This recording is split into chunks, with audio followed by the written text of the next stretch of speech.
जब हंगामा करना होता है तभी तो संसद के अंदर घुसते हैं। मोस्ट अनसीरियस यदि लीडर ऑफ द अपोजिशन इस देश को कभी मिला तो मुझे लगता है कि उसका नाम राहुल गांधी जी। उनकी पार्टी के लोग ही उनको सीरियसली नहीं लेते, हम क्या लेंगे उनको सीरियस। घटिया बातें करना है, राहुल गांधी जी नजर आएंगे। 365 दिन मैं कांग्रेस के कारनामों का ट्वीट करूंगा और वो देश को जानने के लिए बहुत ही महत्वपूर्ण है कि 1955 से मुझे पता था कि अक्साई चीन में रोड बन रहा है, अक्साई चीन के कब्जे में चला गया है। रेगिस्तान ऐसा रेगिस्तान है जिसमें न पानी है, न अन्न है, न जल है, वो आदमी के लायक नहीं था, इसीलिए हमने छोड़ दिया। आपको लगता है कि राहुल गांधी कोई डिस्कशन का विषय है, उनको कोई सीरियसली लेता है?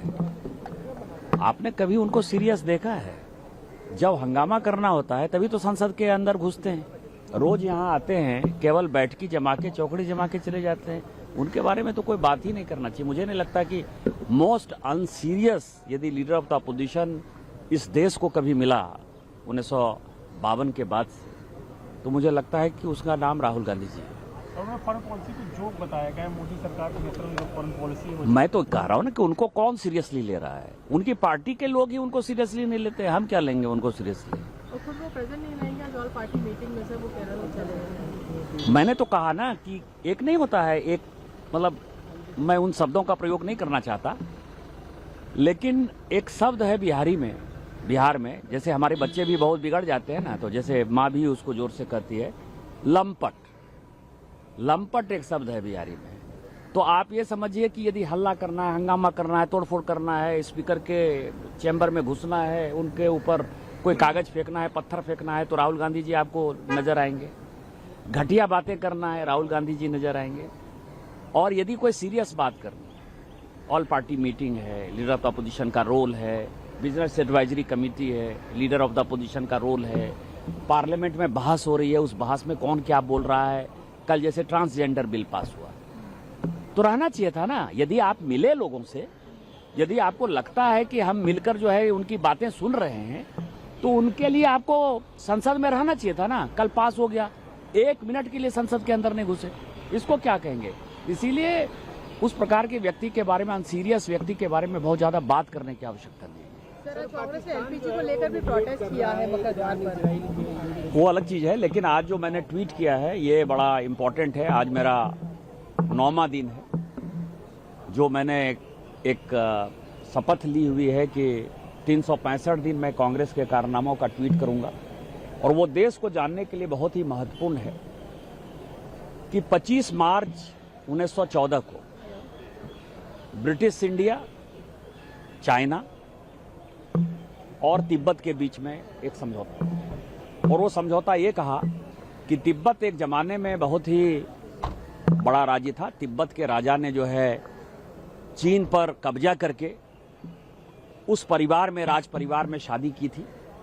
नेपाल पे कब्जा करके नेपाल राज परिवार में शादी की थी। और तिब्बत एक बड़ा अंपायर था। तो 1846 में एक एग्रीमेंट हुआ था तिब्बत और नेपाल का, जिसमें कि 10,000 रुपया, आप समझिए कि प्रत्येक साल तिब्बत को हर्जाना देना था नेपाल को, वो ट्रीटी। और जम्मू कश्मीर के साथ तिब्बत का एक एग्रीमेंट हुआ था 1842 का।